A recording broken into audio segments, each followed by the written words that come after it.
Pois bem, irmãos, uma boa noite.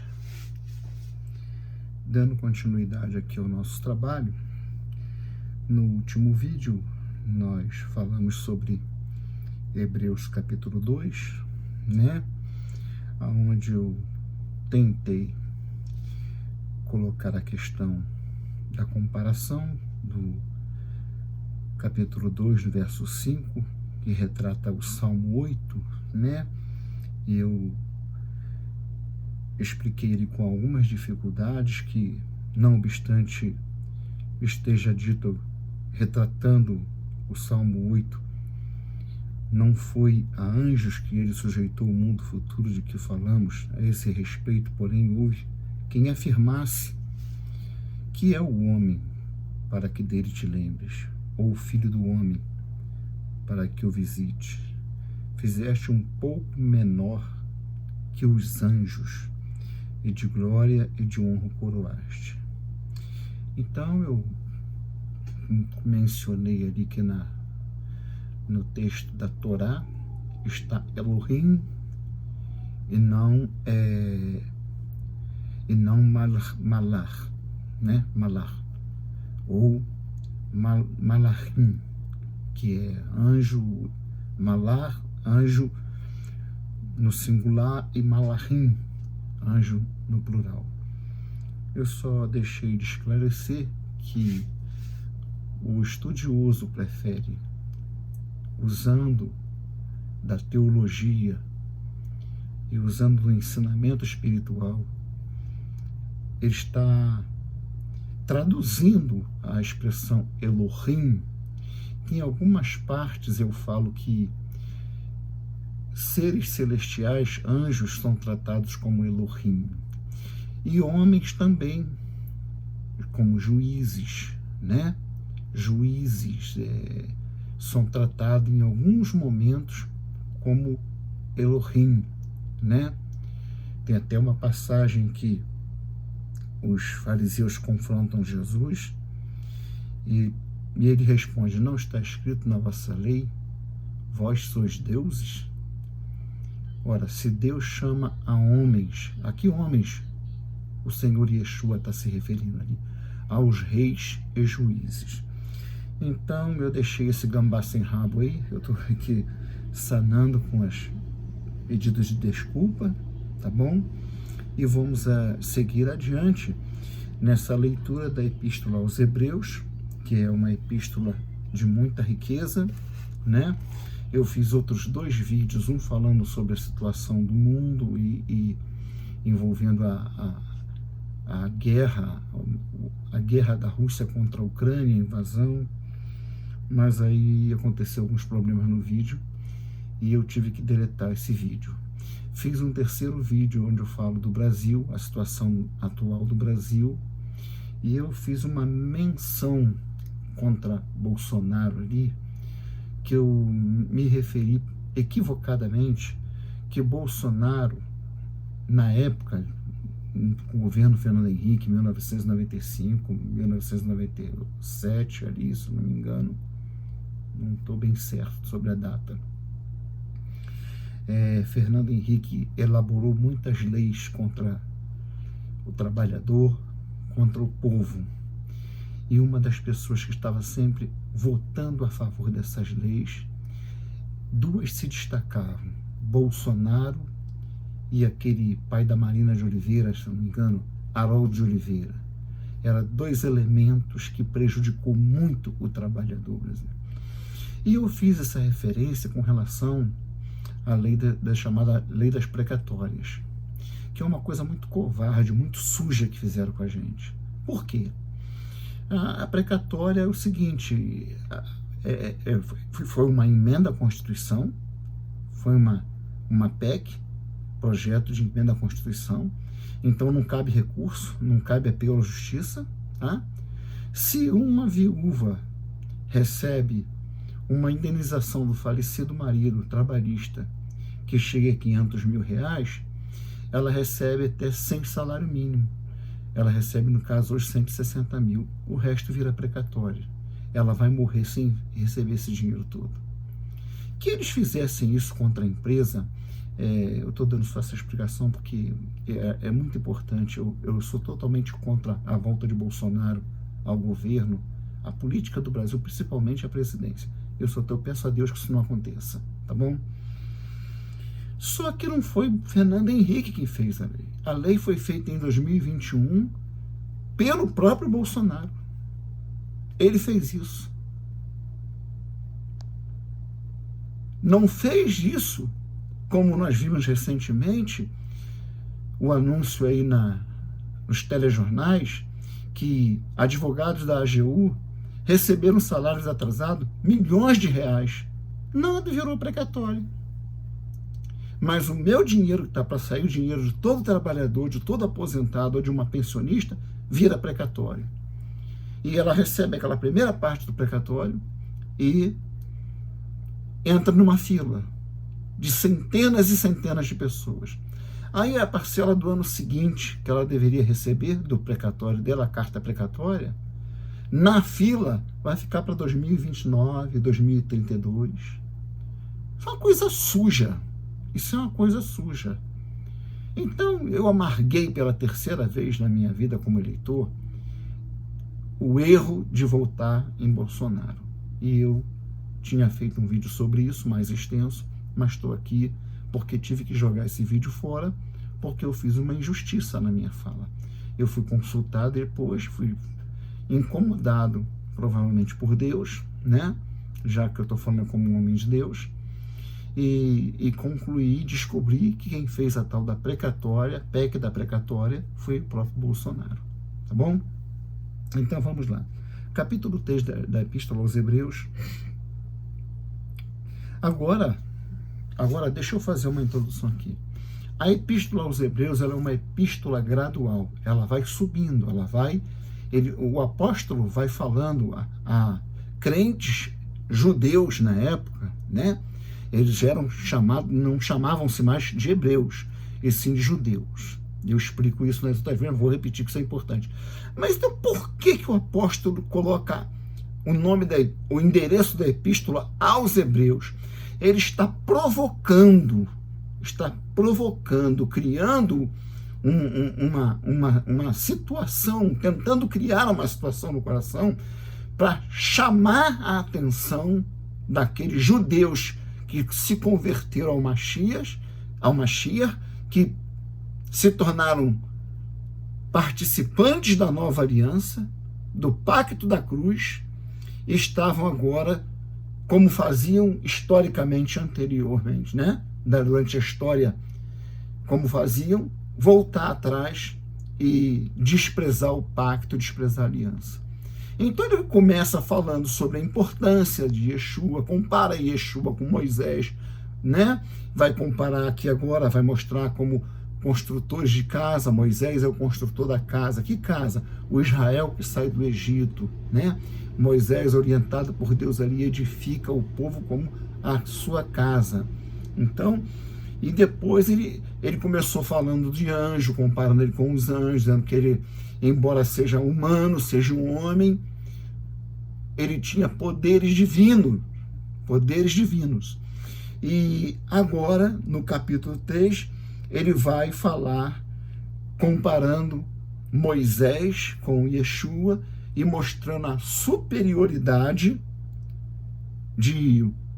do Senhor como aquele que conduz o seu povo, a sua casa, a nós que somos a casa de Deus, para o repouso eterno e não para um repouso temporal e terreno, como foi o caso de Moisés.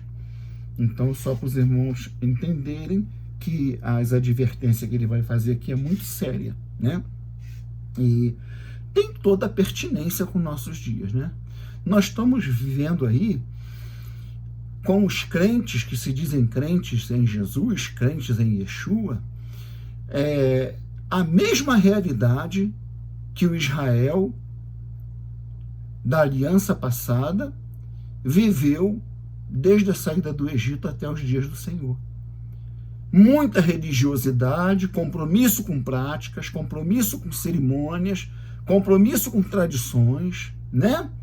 adesão a novas situações, como marcha para Jesus, mas quando você busca os frutos do Espírito, os verdadeiros frutos na vida dessas pessoas, você não vê nada.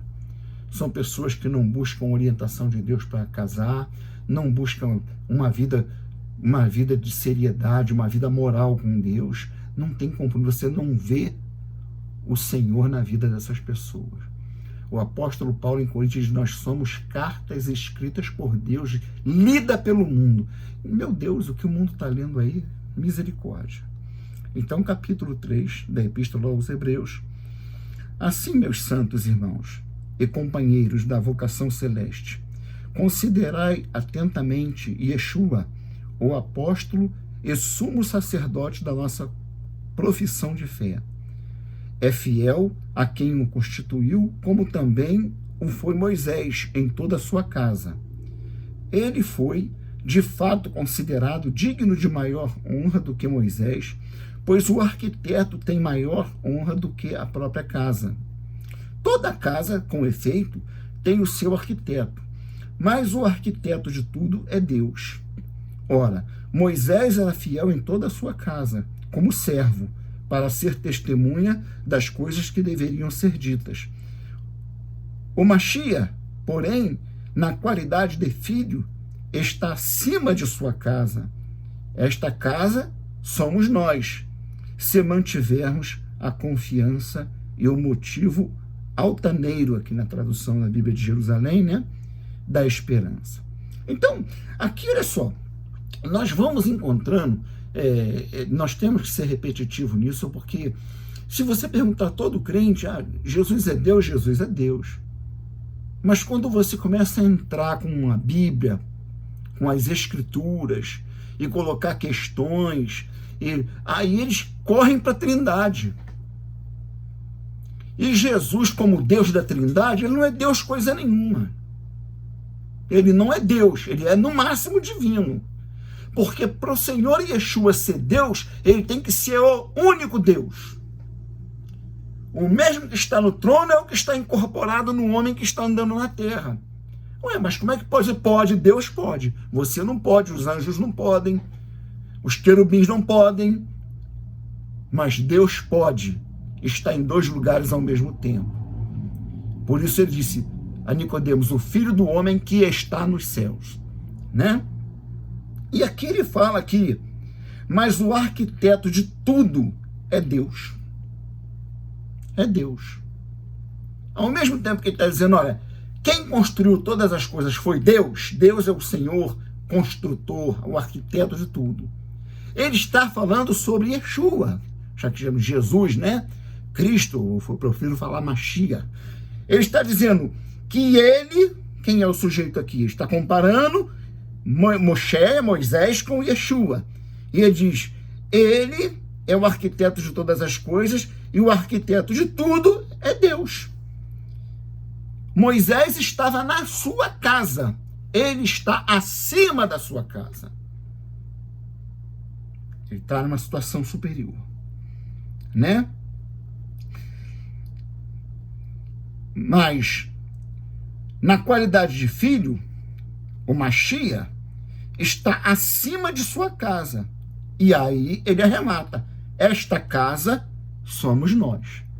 Não é a Assembleia de Deus, não é a Batista, não é a Presbiteriana, não é nenhuma, não é nada disso. São pessoas. Enquanto a gente não entender isso, essa sanha de religiosidade denominacional vai continuar dominando e esfacelando, sujando, enlamaçando o nome do Senhor, que é tudo que eles sabem fazer agora. Aí eu vejo vídeos aí falando que a igreja é uma igreja que brinca e porque somos infantis. Porque ela é satânica, porque ela é diabólica. Ela não está preocupada em seguir as Escrituras pelo Espírito Santo do Deus eterno. Ela pega as Escrituras, manipula ali com conversinha, faz um trabalhozinho para cativar e manter espectadores carnais, e fica nisso, não passa disso, né? Verso 7. Eis porque, assim, declara o Espírito do Santo. Hoje, se lhe ouvirdes a voz, não endureçais os vossos corações, como aconteceu na provocação, no dia da tentação, no deserto, onde vossos pais me tentaram, pondo-me à prova. Embora vissem minhas obras durante 40 anos, pelo que me indignei contra essa geração e afirmei, sempre se enganam no coração e desconhecem meus caminhos. Assim, jurei na minha ira, não entrarão no meu repouso. Vede, irmãos, aí ele fez a citação das Escrituras, agora ele vai usar seu argumento. Vede, irmãos, que não haja entre vós quem tenha coração mau e infiel, que se afaste do Deus vivo. Exortai-vos antes uns aos outros, dia após dia, enquanto ainda se disser hoje, para que ninguém de vós, está errado aqui, né? Nenhum de vós, né? Se endureça, seduzido pelo pecado, pois nos tornamos companheiros do Messias, contanto que mantenhamos firme até o fim nossa confiança inicial. Quando se diz hoje, se lhe ouvirdes a voz, não endureçais os vossos corações, como aconteceu na provocação, reticências. Quais foram os que ouviram e fizeram a provocação? Não foram todos os que saíram do Egito, graças a Moisés? E contra quem se indignou ele durante 40 anos? Não foi acaso contra os que pecaram e cujos cadáveres caíram do deserto? E a quem, senão os rebeldes, jurou ele que não entrariam no seu repouso? Vemos, pois, que foi por causa de sua infidelidade que não puderam entrar. Ora, sendo que ainda continua a promessa de entrar no seu repouso, eu entrei no capítulo 4 que está mal dividido, tá? Isso aqui tem que ter uma divisão, que os judeus já, no Taná, eles trabalham com muita precisão e coerência nisso aí. Por isso que você vai pegar o Taná e vai ver que o capítulo 53 não começa no 53 da Bíblia em português. Porque o capítulo 3 não terminou aqui. Ele entra aqui no capítulo 4. Ora, sendo que ainda continua a promessa de entrar no seu repouso, tenhamos o cuidado de não encontrar entre vós quem chegue atrasado. Bíblia de Jerusalém. Está errado isso aqui. Tá, irmãos? Está errado isso aqui. Chegue atrasado, não. Tá? A palavra que está escrita aqui na Peshita Neaná, né? Seja impedido, abstenha-se, possa se abster, né? De entrar, milricanés é a palavra, quer dizer, sejam nimná,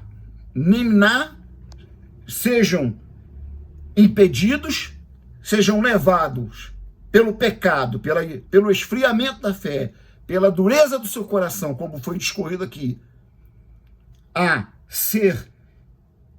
abster-se de entrar, né?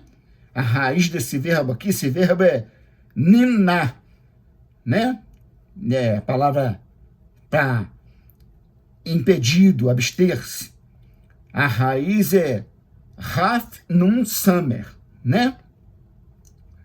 Então, nós temos aqui uma frase elaborada na Bíblia de Jerusalém em português, que se constitui interpretação.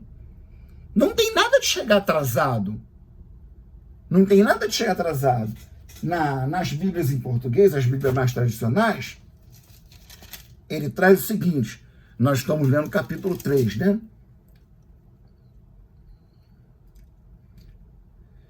E vemos que não puderam entrar, capítulo 3? Ah, não, eu já entrei no 4. Tenhamos, porventura, deixado a promessa? Porventura, Temamos, pois, que, porventura, deixada a promessa de entrar no seu repouso, pareça que algum de vós fica para trás. Ficar para trás em que sentido? Ficar para trás, os autores da Bíblia de Jerusalém traduzem chegar atrasado. Mas ficar para trás nos lembra a parábola das 10 virgens. Alguém que não trata as coisas de Deus com a devida seriedade, que não lida com as coisas, não lida com Deus. Vamos mudar um pouco isso. A gente costuma falar muito das coisas de Deus, da palavra de Deus, da obra de Deus. Mas, na verdade, nós temos que lidar com Deus. Nós estamos lidando com Deus. Deus está aqui nesse momento. O que eu estou fazendo aqui, eu estou fazendo para Deus. Ele está aqui agora presente, vendo o meu coração. E ele observou com que dedicação eu me preparei para falar como estou falando, ou se eu estou fazendo de qualquer maneira. Se eu levo a vida de qualquer maneira. Não vai dar valsa. E é assim que os judeus viviam e vivem até hoje. O negócio deles hoje é a tradição. A tradição. Lá na UFRJ, quando chegava a época do Pessa, tem a cerimônia do Pessa, aquela coisa toda, nós participávamos, não era obrigado, mas era bom ser simpático, né? Porque, afinal de contas, eram os professores que faziam a cerimônia do Pessa ali, com as pastas, com o vinho, com o pão sem fermento, aquela coisa toda, né? Tradição. O Shabat, né? A sexta-feira, chegando às 4, 5 horas, se preparar para o Shabat. Então é tudo, e nós estamos iguaizinhos como chamados crentes, igreja do Senhor. Por isso que eu rompi com isso. Rompi, não me vejam como um homem da igreja. Eu não sou membro de igreja, eu não tenho nada a ver com igreja, nenhuma. Não quero saber de denominação nenhuma. Então ele adverte aqui. Ele adverte.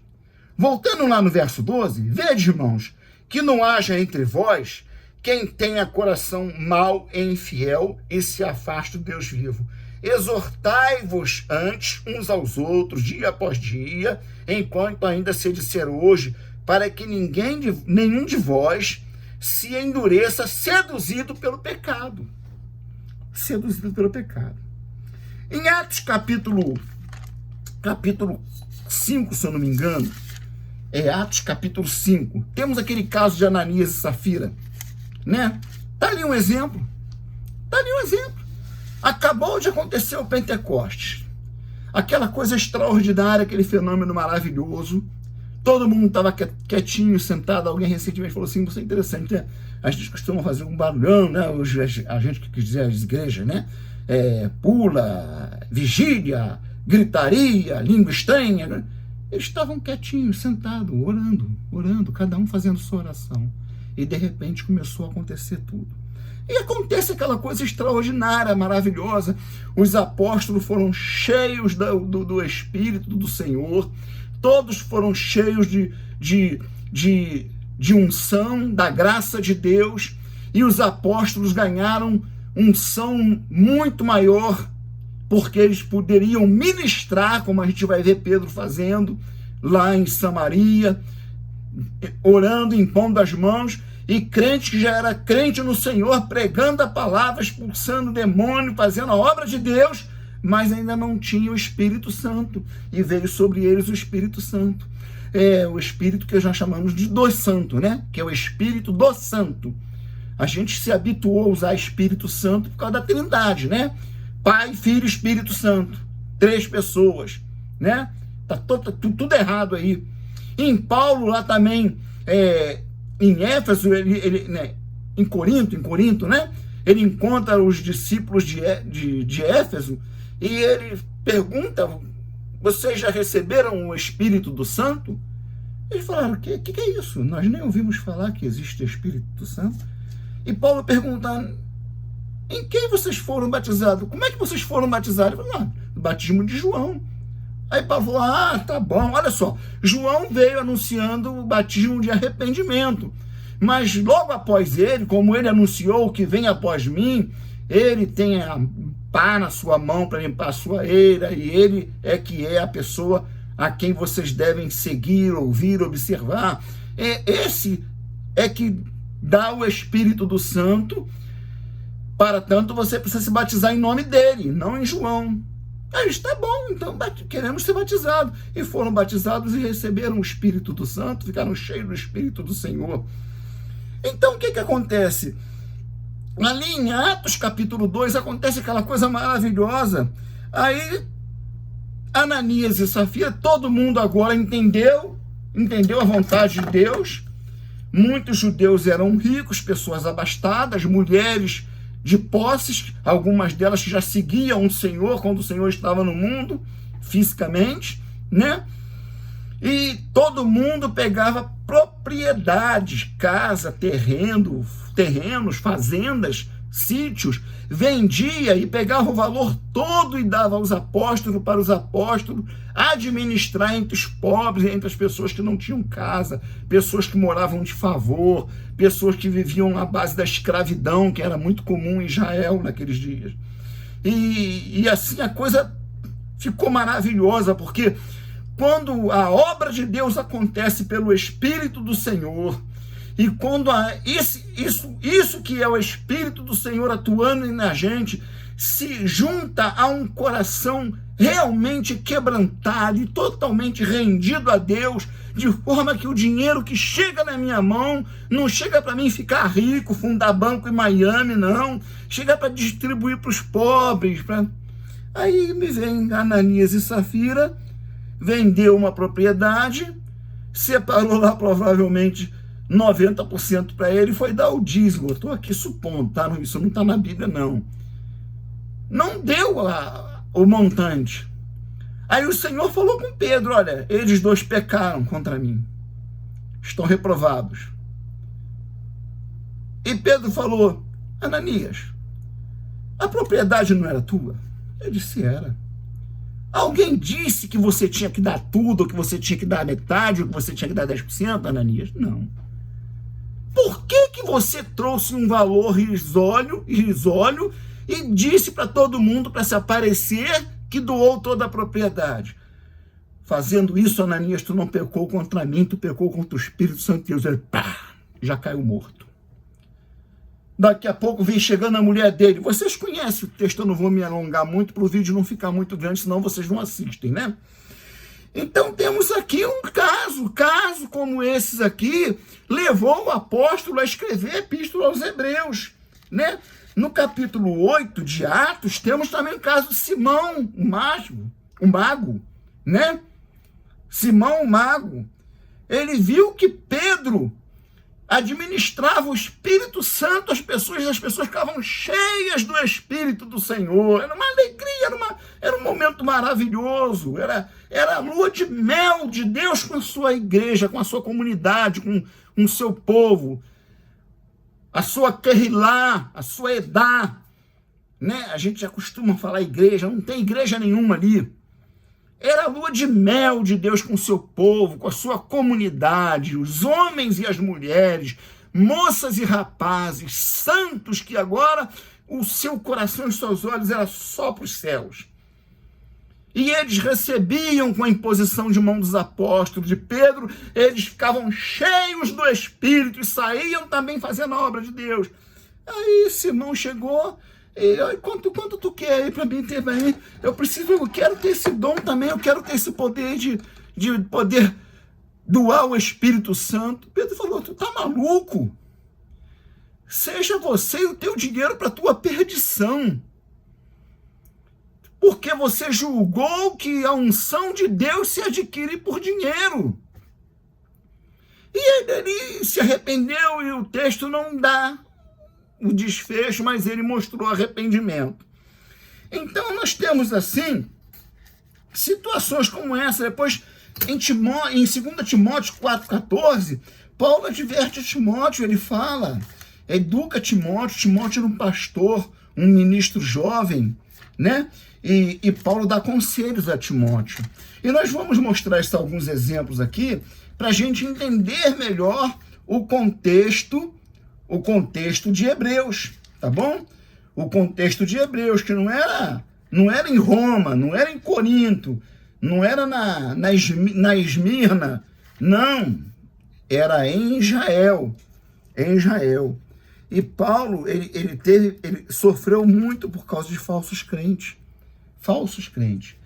Ele cita uma pessoa em 2 Timóteo 4, versículo 14, ele cita assim, Jesus,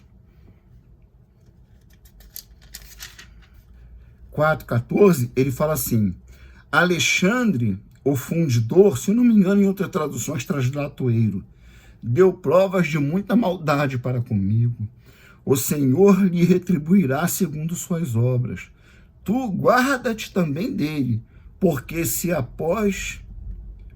opôs fortemente a nossas palavras. Alguém que se opôs, alguém que ouviu a mensagem de salvação, ouviu o evangelho da graça, mas, como o apóstolo alerta aqui aos hebreus, ele está tecendo toda uma série de comparações e advertindo por causa dessas situações que começaram a crescer, como o Senhor mesmo falou.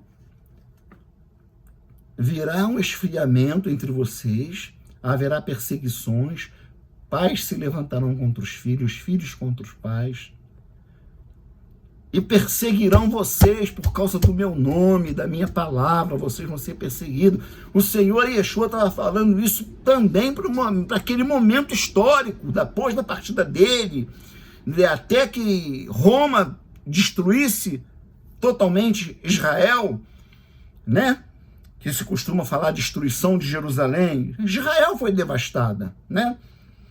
Então, que possamos entender essas questões, que ele está fazendo uma comparação aqui do Senhor Yeshua com Moisés e advertindo na sequência sobre o cuidado do pecado que tentava a fazer com os judeus, o que fez desde os tempos do Egito e desde a saída do Egito.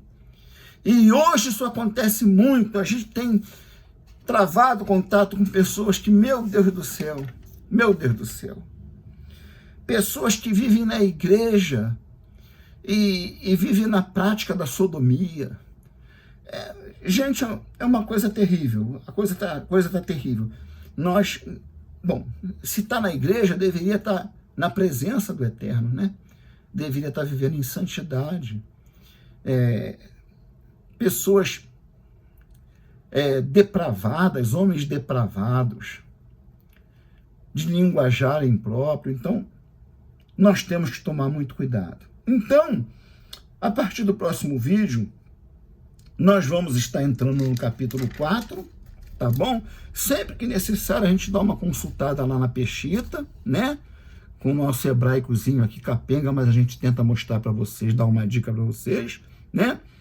E aqui, ele vai falar sobre a palavra de Deus no capítulo 4, que é não só a escritura, mas é um ser vivo. A palavra de Deus é um ser vivo, como diz lá em João, capítulo 1, no princípio era a palavra, e Deus era a palavra. Olha só, não é a palavra era Deus, não, Deus era a palavra. E a palavra estava com Deus. E lá em Apocalipse fala que o cavaleiro tinha escrito na sua coxa um nome que significava a palavra de Deus. A Bíblia traduzida do grego coloca logos aí vocês decidem o que vocês seguem. Eu sigo do hebraico. Então, irmãos, que nós possamos olhar as advertências da Epístola aos Hebreus. Essa epístola, ela é muito... como o livro de Malaquias, são livros que falam muito fortemente, grita aos nossos ouvidos nos dias de hoje. A advertência contra a leviandade ao tratar com Deus. A leviandade em andar com Deus.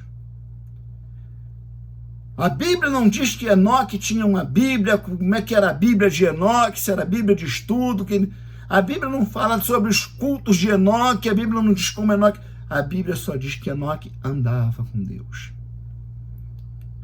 Enoque levava a pessoa de Deus, a amizade de Deus a sério. E é isso que nós temos que atentar, para isso, irmãos. Nós temos que atentar para isso. Nós temos que tomar cuidado, porque os dias são muito difíceis. Muito difíceis. Só o Senhor sabe o que a gente tem passado. Só o Senhor sabe. Então, fica aqui com as minhas desculpas por alguns errozinhos e de deixar, não complementar a ideia em alguns casos, às vezes um errozinho de concordância. Eu vou procurando melhorar isso, eu vou me esforçando para melhorar. No próximo vídeo nós estaremos analisando, se Deus assim permitir, como eu tenho falado, nós estaremos analisando Hebreus 4, né? No 5 ele vai voltar a falar sobre o sacerdócio do Mashiach, né? Que ele vai chegar a mencionar o único tipo do Mashiach no Antigo Testamento, né? Que não é Davi, que não é Abraão, que não é Isaac. O único tipo do Mashiach no Antigo Testamento chama-se Melquisedeque. O sacerdócio espiritual e celestial do Mashiach é um sacerdócio segundo a ordem de Melquisedeque. Shalom, que Deus vos abençoe.